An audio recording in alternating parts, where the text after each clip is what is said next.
The windsock was gone when I arrived. Not torn off, not hanging limp gone. The mounting bracket was still bolted to the roof. 4 clean holes, but the metal sleeve that should have held the pole was polished smooth inside, as if the sock had never been installed. I stood in the snow with my duffel bag over one shoulder and looked at that empty bracket and felt the first wrong thing settle into my chest, like a coin dropped into still water. I want to be precise about that because people keep asking me when I knew. They want a moment, a dramatic threshold, and I keep telling them the same thing. I knew before I opened the door. I knew when I saw clean metal in a place where everything else was rusted, battered, scoured by wind. Something had been maintained that shouldn't have been. Something had been attended to, and the station was supposed to have been empty for 9 weeks. My name is Corinne Vessel, and I am not a meteorologist. I need you to understand that, because it changes everything about why I was there. I am a structural integrity assessor for the General Services Administration. My job is to visit federally owned buildings, not the famous ones, not the ones anyone cares about, and determine whether they should be maintained, mothballed, or demolished. I inspect plumbing. I test load-bearing walls. I photograph water damage and write reports that no one reads with any urgency. It is the most boring job in the federal government, and I have done it for 11 years, and I'm good at it specifically because I do not find it boring. I find it calming. Buildings make sense. They have knowable limits. They fail in predictable ways.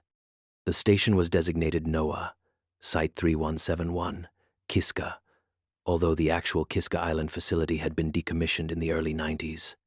This one sat on a smaller island roughly 40 nautical miles southeast, in the Rat Islands chain of the Western Aleutians. It had no formal name. On my paperwork it was listed as Auxiliary Climate Monitoring Post 12, and in the margins of my supervisor's email, it was described more honestly as that concrete thing past Amchitka that nobody wants to deal with. It had been built in 1986 as part of a short-lived expansion of upper atmosphere wind shear monitoring. The original plan called for 6 staff, rotating in pairs on 90-day cycles. The building was designed to support that. 2 bunk rooms, a kitchen rated for 6, a communications alcove, a mechanical room, and a primary observation deck with a instrument cluster on the roof. By 1991, the program was scaled back. By 1998, the station was reduced to a single rotating technician who visited quarterly to service the automated instruments. By 2014, even that stopped. The instruments were decommissioned remotely. The station was locked, logged as dormant, and added to the list of properties awaiting physical assessment. That list, in the Aleutians region alone, was over 300 buildings long. Mine was number 216. I should not have reached it for another 4 years, except that a Coast Guard helicopter crew on a routine transit reported visible light in the station windows in November. Someone in Anchorage flagged it. Someone else in D.C. decided it was cheaper to send an assessor, who was already in Dutch Harbor, than to organize a dedicated investigation. So they bumped my schedule, put me on a fishing vessel headed west for crab grounds that passed close enough to the island, and told me I'd have 72 hours on site before the same vessel picked me up on its return leg. 72 hours alone on an island smaller than a football field, in a building that had been empty for a decade, in December, in the Aleutians. I said yes, because I always say yes. That is the other thing you need to understand about me. I am not brave. I'm agreeable. There's a difference that matters later. The fishing vessel was the Nuna J, captained by a Unangan man named Rodion, who spoke to me a total of 4 times during the 11-hour transit. The first time was to show me where to sleep. The second was to tell me we were approaching the island. The third was on the inflatable, motoring through sleet toward a concrete pier that looked like a crooked tooth jutting from the rock, when he pointed at the station on the low ridge above us and said, "Lights were on last week too." I asked him what he meant. "We pass by here maybe 6 times a season. Lights have been on since October. Not every time, but more than half." I asked if he'd reported it. He looked at me the way you look at someone who has said something very stupid in a language you're too polite to correct. To who? The 4th time he spoke was when he helped me onto the pier, handed me my duffel, and said, "If you want off before Wednesday, there's an emergency channel on the station radio. Call the Coast Guard in Adak. Don't call me. I'll be in 60-foot seas." Then he motored back to the Nunajay, and I stood on that pier in a wind that felt personal, looked up the concrete stairs, cut into the basalt slope, and saw the station for the first time without the mediation of satellite photos or architectural plans. It was ugly. Genuinely, assertively ugly. A poured concrete rectangle, roughly the dimensions of a double-wide trailer, set on a foundation that raised it 4 feet above the rock. Flat roof. 4 windows on the side facing me, 3 on the side I could partially see.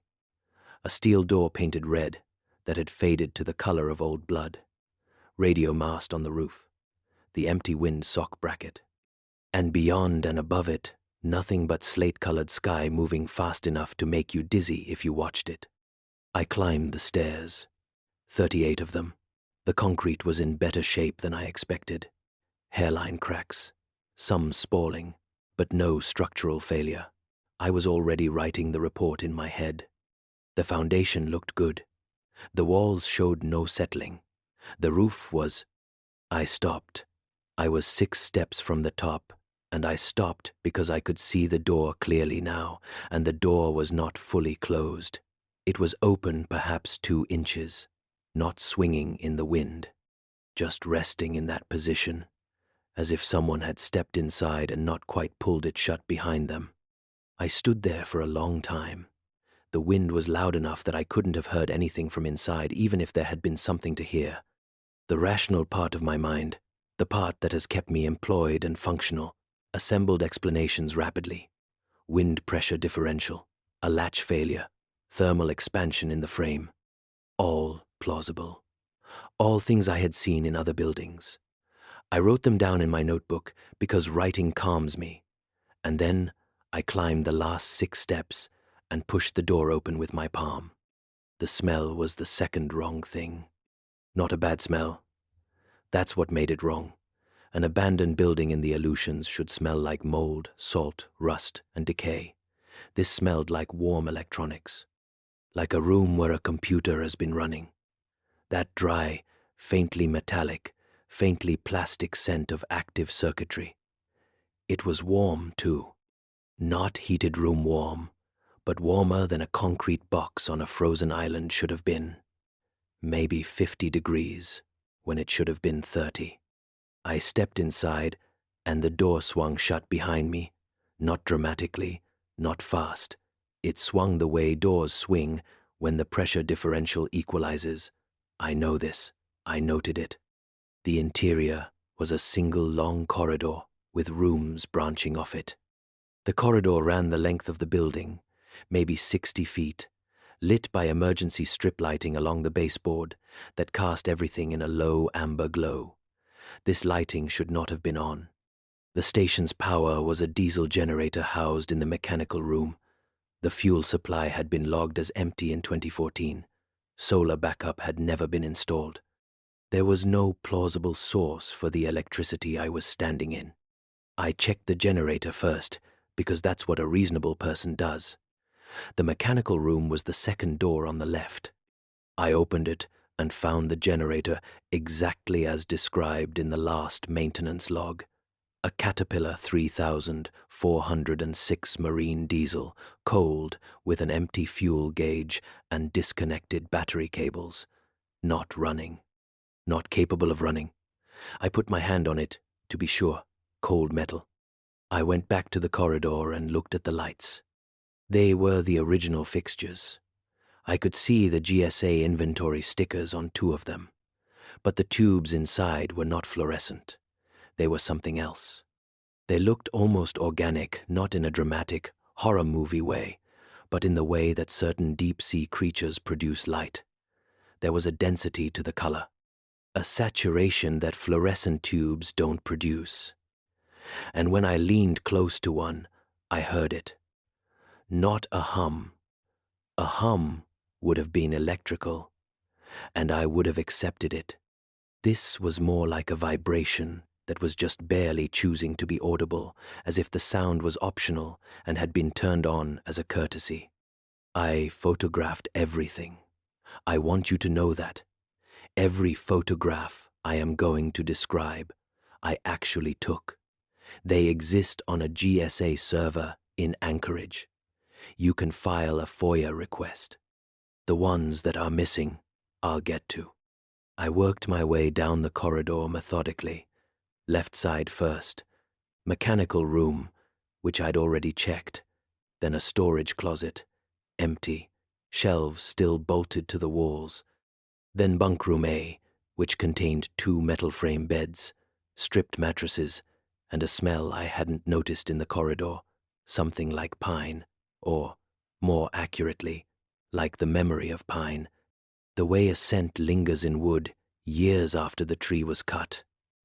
Then the bathroom, which was dry, the toilet empty, the mirror, above the sink, clouded but intact.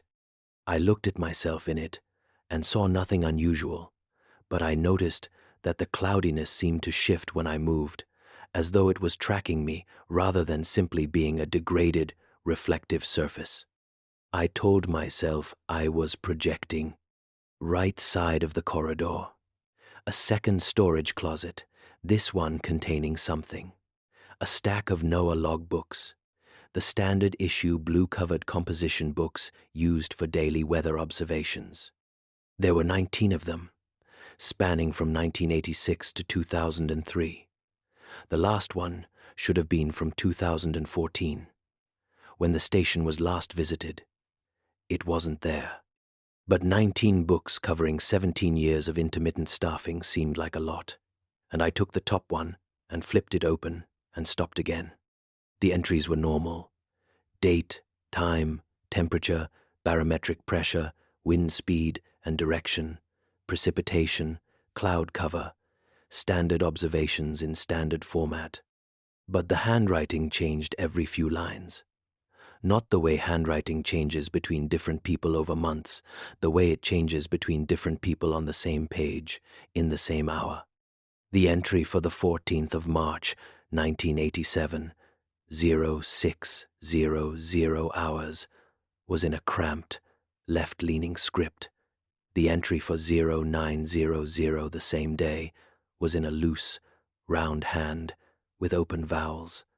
The entry for 1200 was in block capitals so precise they looked printed, and the entry for 1500 was in something that wasn't quite handwriting at all. The letters were correct, the words were English, the data was formatted properly, but the strokes had a quality I can only describe as considered. Each line, each curve, each dot had been placed with the care of someone who understood the mechanics of writing but had learned them recently and still found the act interesting. I counted the distinct hands in that first logbook. There were at least 9. The station had never been staffed by more than 6 people, and in practice rarely more than 2. I put the logbook in my duffel and continued. The next room on the right was the kitchen. 6-person table, steel-topped counters, a propane range that was disconnected, cabinets that were empty, except one. The cabinet above the range, when I opened it, contained a single white ceramic mug with about an inch of liquid in it. I did not touch the liquid. I photographed it. In the photograph, which I have, the liquid is dark and opaque and sits perfectly level, despite the fact that I had just opened the cabinet and the building was being hit by 40-knot gusts. perfectly level, perfectly still, as if the mug existed in a pocket of physics slightly different from the one I was standing in. I closed the cabinet. The last room on the right was bunk room B. The door was closed. Every other door in the station had been open, or ajar, or missing entirely. This door was closed, and when I put my hand on the knob, the metal was warm.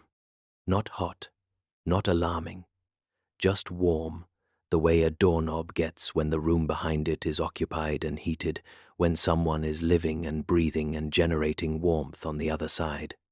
I am a structural assessor. I have opened 10,000 doors. My hand knows the difference between a door that opens into an empty room and a door that opens into a space where something is present. This door felt occupied. I opened it because it was my job, and because I am agreeable, and because it did not occur to me in that moment that there was a category of mistake I hadn't planned for. Bunkroom B was identical to bunkroom A in layout. 2 beds, 2 footlockers, a small desk, a window. But bunkroom B was different in one respect. Everything in it was arranged as if someone had just left. The left-hand bed was made, blankets tucked tight, pillow centered. On the desk, a pen lay across an open logbook, the 20th logbook, the one missing from the closet. The footlocker beneath the left bed was closed but not locked, and on the window, from the inside, someone had written in the condensation. The glass was fogged in a way that glass fogs when there is a temperature differential between the air and the surface, which requires warm air, which requires a heat source, which did not exist, and in the fog, traced clearly by a fingertip, were 2 words, "Still here." I read them, and I felt the cold then, the real cold, the cold from outside that I should have been feeling this entire time and somehow hadn't been. It came in all at once, as if a membrane had ruptured. My breath clouded, my fingers ached, and the lights in the corridor behind me changed pitch, not brightness. Pitch the way a held musical note shifts when someone leans into it. I sat down on the right-hand bed, the unmade one, and I took out my satellite phone, and I called my supervisor in Anchorage. His name was Dennis Rourke, and he had been my supervisor for 3 years, and he was a man who processed the world entirely through paperwork, which I had always found reassuring. I told him the station had power from an unknown source. He asked me to identify the source. I told him I could not. He asked me to photograph the electrical panel. I told him I would. I told him the station appeared to have been recently occupied. He asked if there were signs of forced entry. I said no. He asked if there were personal belongings. I described the logbook and the mug. He told me to collect them as evidence of trespassing and include them in my assessment. He asked if I felt unsafe. I looked at the words on the window. They were already fading as the condensation evaporated in the impossible warmth. I told Dennis I felt fine. He told me to complete my assessment, document everything, and be at the pier on Wednesday at 0900 for pickup. Then he hung up and I was alone again, except I was not alone, and that knowledge was no longer something I could organize away. I spent the next 2 hours being professional. I measured walls. I tested outlets, none of which had power despite the lights being on, which made no sense, and which I noted without trying to resolve. I photographed cracks, stains, fixtures, and the roof access hatch, which was rusted shut and had clearly not been opened in years. I checked every window, all locked from inside. I checked the main door. The latch worked fine. There was no reason it should have been open when I arrived. It was while I was photographing the bathroom that I noticed the mirror had cleared. When I'd first looked at it, maybe 90 minutes earlier, it had been uniformly clouded, the silver backing degraded by years of moisture. Now it was clear in the center, a rough oval about the size of a face, and in that clear space I could see myself perfectly. except my reflection was not doing what I was doing. I need to be careful here because I have told this to 3 different people, and 2 of them decided I was having a stress reaction, and 1 of them simply stopped talking to me. So I will be precise. I was holding my camera in my right hand, at chest height, pointed at the mirror. In the reflection, my right hand was at my side, empty. My left hand, which in reality was braced against the sink, was in the reflection raised slightly, fingers extended, as though reaching toward the glass from the other side. The delay was perhaps half a second. If I moved my arm, the reflection followed, but late. If I held still, the reflection did not hold still. It made small adjustments. A tilt of the head, a shift in weight, movements that I recognized as mine. They were my mannerisms, my body language, but they were not movements I was making. They were movements I might make. Movements I was about to make, or had just decided not to make. The reflection was running a very slightly different version of me, one that was adjacent to my choices but not bound by them. I took a photograph. In the photograph, which I still have, the reflection matches me exactly. Whatever the discrepancy was, it existed only in real time. I left the bathroom. I closed the door. I did not go back in. The light outside was failing by then. In December, in the Aleutians, you get maybe 6 hours of gray approximation of daylight, and it was already sliding toward a darkness so complete it has texture. I had a headlamp. I had a flashlight. I had the amber lights in the corridor, which had not changed and which continued to emit that vibration that I was learning to hear even when I was not listening for it. I made a decision that I have been questioned about and that I stand by.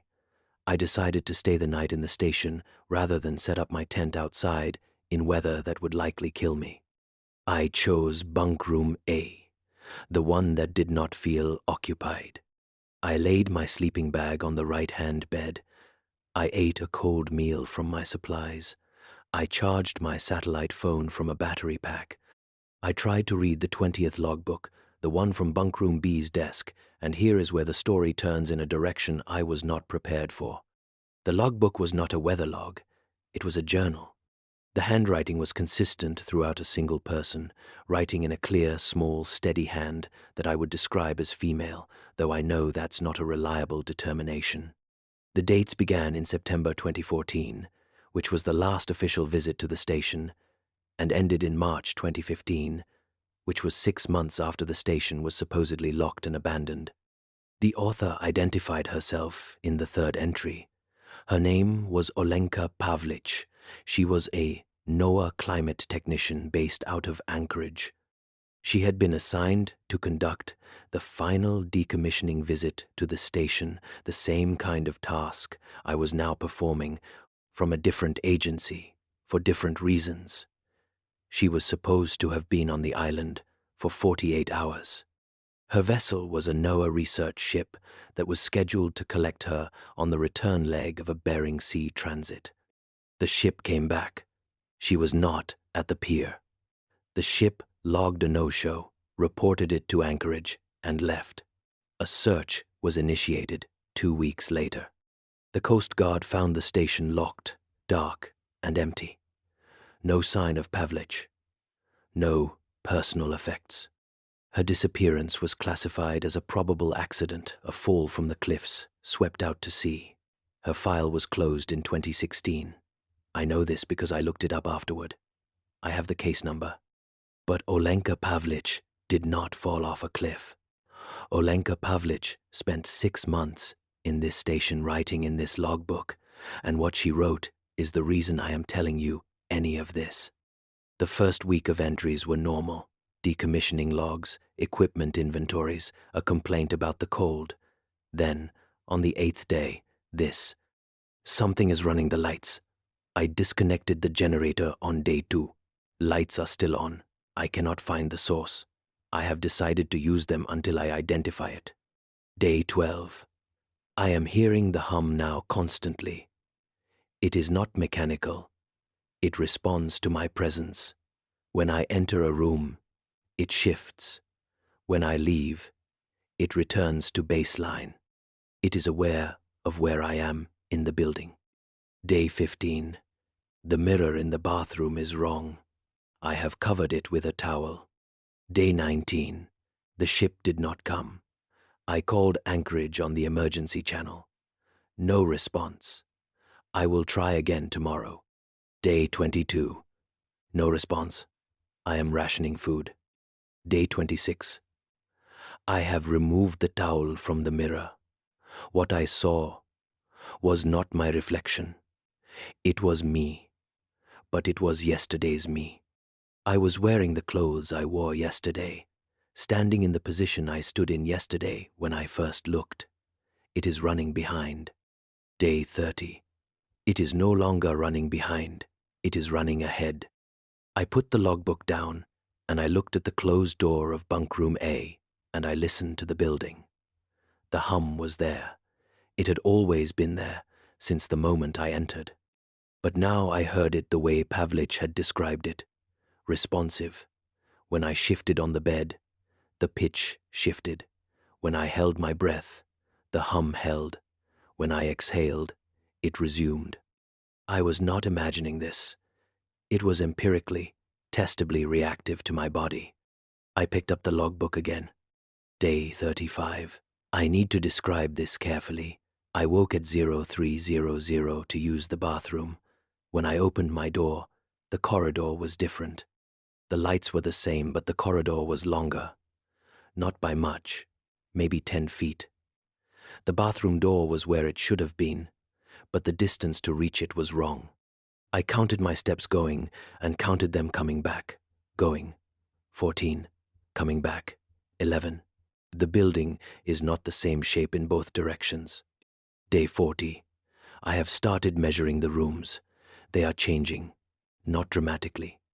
The kitchen was 12 feet 4 inches on Tuesday. Today, it is 12 feet 7 inches. Bunkroom B has not changed. I think it is because I am sleeping in bunkroom A. The rooms I am not using are growing. Day 51. I found a new room. This entry was longer than the others. Pavlich described discovering a door in the corridor that had not been there before. It was between the bathroom and bunkroom B on the right side, where the original blueprints showed only a solid wall. The door was identical to every other door in the station. Same hardware, same paint, same GSA sticker. She opened it and found a room roughly 8 by 10 feet, empty, with the same amber lighting as the corridor. The walls were concrete. The floor was concrete. There was no window. There was no purpose to the room. She measured it. She closed the door. She went to bed. In the morning, the door was gone. Day 53. The door was back today. The room is larger, maybe 10 by 12. There is a chair in it now. Day 54. The chair is one of the kitchen chairs. Day 56. I sat in the chair. The room felt I do not have a professional vocabulary for this. The room felt like it was paying attention to me. The hum was louder there, more focused. When I sat still, the hum settled into a rhythm that matched my heartbeat. I sat there for 2 hours. I do not know why. I was not tired. I was not bored. I did not want to leave. When I finally stood up, the rhythm did not stop. My heartbeat was matching it. Day 60. I have been sitting in the room every day. It is bigger now, 14 by 14. There is a second chair. Day 61. I have not sat in the second chair. I need to make that clear. 9. Day 67. The second chair is closer to the first than it was. Day 70. I do not think this building is a building. I think this building is an act of attention. I think something is paying very close attention to what a building is, and this is the result, and it is not quite right because the thing paying attention is working from limited information. The corridors are too long because it knows corridors are long but doesn't understand proportion. The lights are on because it knows buildings have lights but doesn't know how they work. The rooms are growing because it knows rooms have space but doesn't understand that the space should be fixed. It is trying. It is getting better. And the chair, the second chair, is because it knows that people sit together. Day 75. I sat in the second chair. After that, the entries changed. Not in content, but in quality. The handwriting was the same, but the language shifted. It became less clinical, less precise, more descriptive, more sensory. Pavlich began writing about how things felt rather than what they measured. The room was comfortable, the hum was pleasant, the warmth was right. She stopped mentioning the measurement changes. She stopped trying to contact anchorage. She stopped counting days. The entries lost their dates. They lost their structure. They became shorter, softer, more repetitive. The room is good. I am not alone. It understands better now. I showed it how the stove works. It made the window face south because I said I miss the sun. The second chair is the right distance now. And then, the last entry, in handwriting that was almost but not entirely Olenka Pavlich's. She is teaching me. I am slow, but the building is better now. It is warmer. The lights are right. I am learning what a home is. When the next one comes, I will be ready. I will do it correctly. I closed the logbook. I sat on the bed in bunkroom A, and I felt the building around me like a held breath. The hum was matching my heartbeat. I had not noticed when it started. I am not a courageous person. I am thorough, and I am agreeable, and I am good at my job, and none of those things were useful to me in that moment. What was useful was something I didn't know I had, which was a very simple, very physical refusal. Not intellectual, not principled. My body did not want to be in that building anymore. My body understood something that my assessment writing, report filing, pattern recognizing mind had been too organized to notice. The building was comfortable because it was trying to be comfortable. The warmth was there because something had learned that humans need warmth.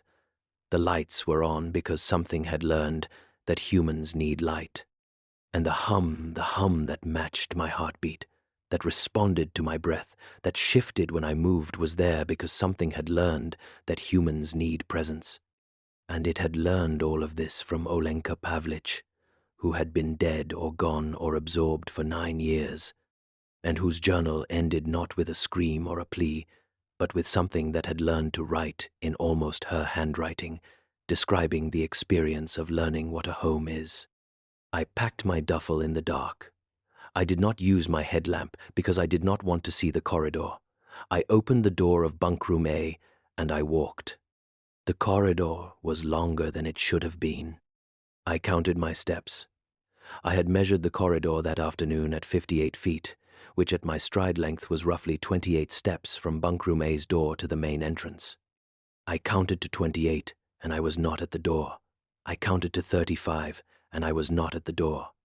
I counted to 40 and the hum changed pitch, rising, and I felt the building's attention focus the way a lens focuses, and the air pressure shifted very slightly, and the amber light ahead of me seemed to recede by exactly the distance I had just walked.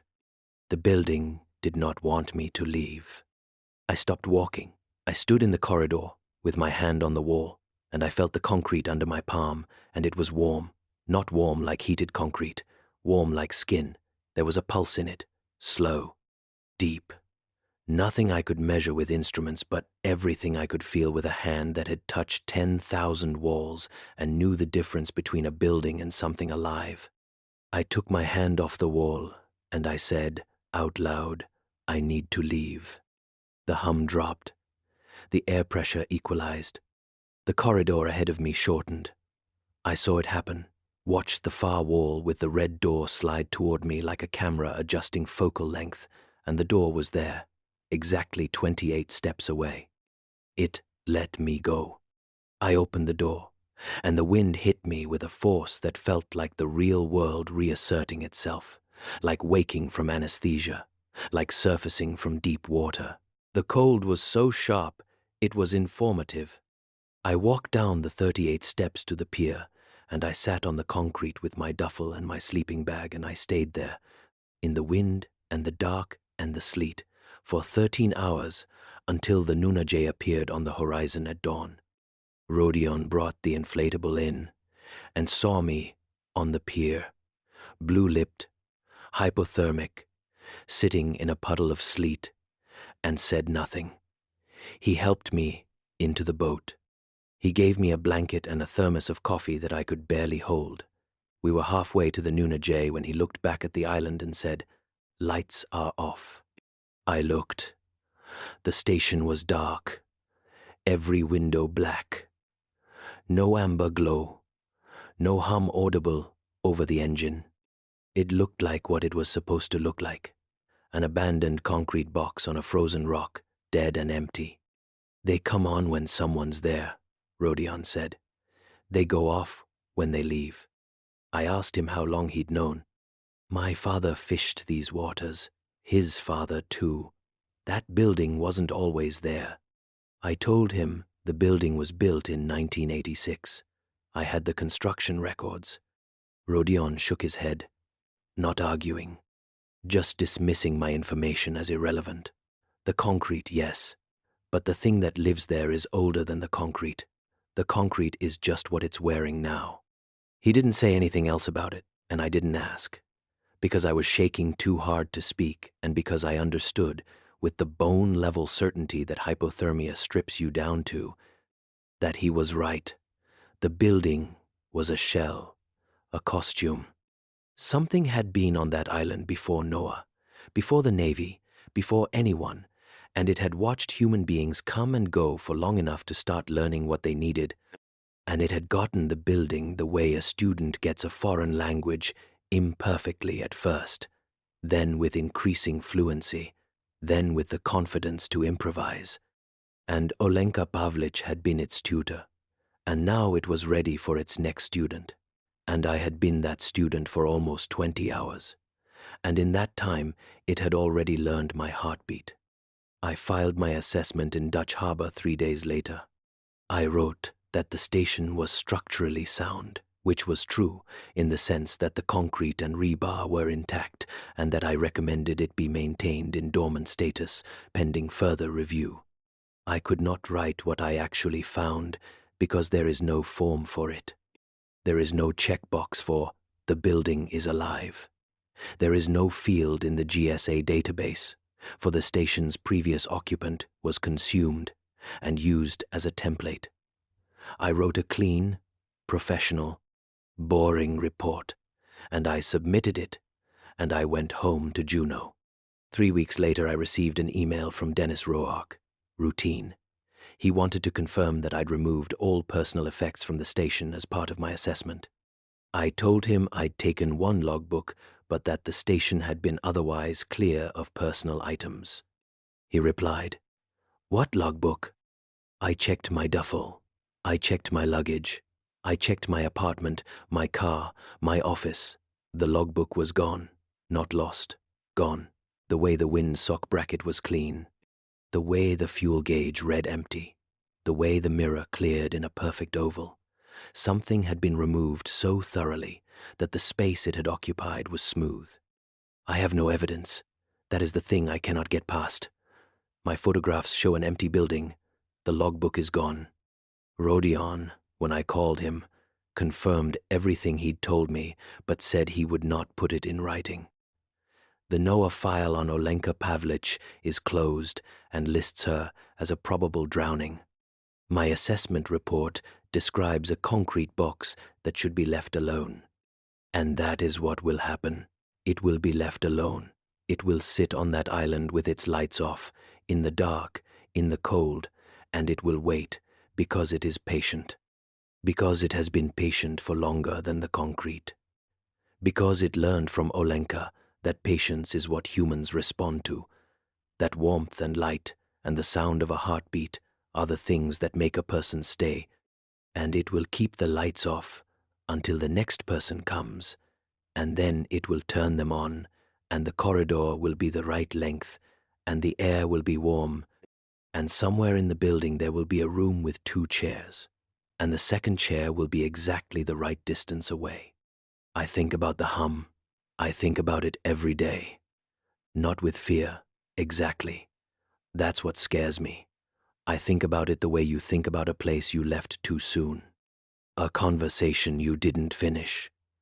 A room where the temperature was exactly right and someone was paying close attention to you and you could feel their presence as a physical thing, steady and total and focused. And for a few hours you were the most important thing in someone's world. I know that's not what it was. I know it was a mechanism. I know Pavlich's journal described the arc from comfort to dissolution, and I know I was on that arc, and I know I got off. But the body doesn't know that. The body remembers the warmth. The body remembers the hum that matched my heartbeat, and the wall that felt like skin, and the corridor that shortened when I asked it to, and the body says, "Go back." The body says, "It was ready for you, and you were rude to leave." The body says, "The second chair is still there, and it is exactly the right distance away, and you could sit in it, and the room would pay attention to you, and you would never have to fill out another form or open another door into another empty building, where nothing is alive and nothing cares whether you're there." I filed a request last week to have the station reassessed. I cited structural concerns, possible foundation settling, typical bureaucratic language for, "I need a reason to go back." The request was approved. I fly to Dutch Harbor on Thursday. I need to tell you something about the 20th logbook, the one that vanished from my possession. I said I have no evidence, and that's true in the physical sense. But I read it, I remember it. And there is one entry I haven't told you about, from late in the journal, after Olenka's handwriting had begun to blur into something else. After the dates had stopped, and the measurements had stopped, and the language had gotten soft and warm and repetitive. It was short, 3 sentences, and the handwriting was not Olenka's, and not the things. It was a third hand, one I didn't recognize, steady, clean, unremarkable. Government handwriting, the handwriting of someone who fills out forms. It said, "I came back." The chair was still there. It remembered me. I don't know whose handwriting that was, but the journal was found on the desk in 2024, and the station was last officially visited in 2014. And in the 10 years between those dates, the building was logged as empty and locked every single time anyone checked.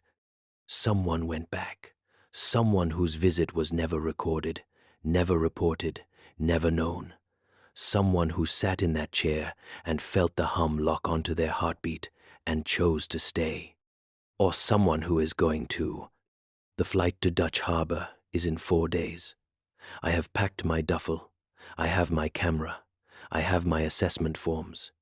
I have a reason to be there that will satisfy every supervisor and every database and every system designed to keep track of where federal employees go and why. And I have a heartbeat that has not quite been my own since December, a rhythm in my chest that is almost but not entirely the rhythm I had before. A pulse that, when I am very still and very quiet, late at night, in the dark, sounds less like a heart and more like a hum. I keep my hand on the wall of my apartment, and I feel the difference. Drywall, insulation, dead material, nothing alive, nothing paying attention, nothing matching, nothing warm. Thursday. I just need to make it to Thursday.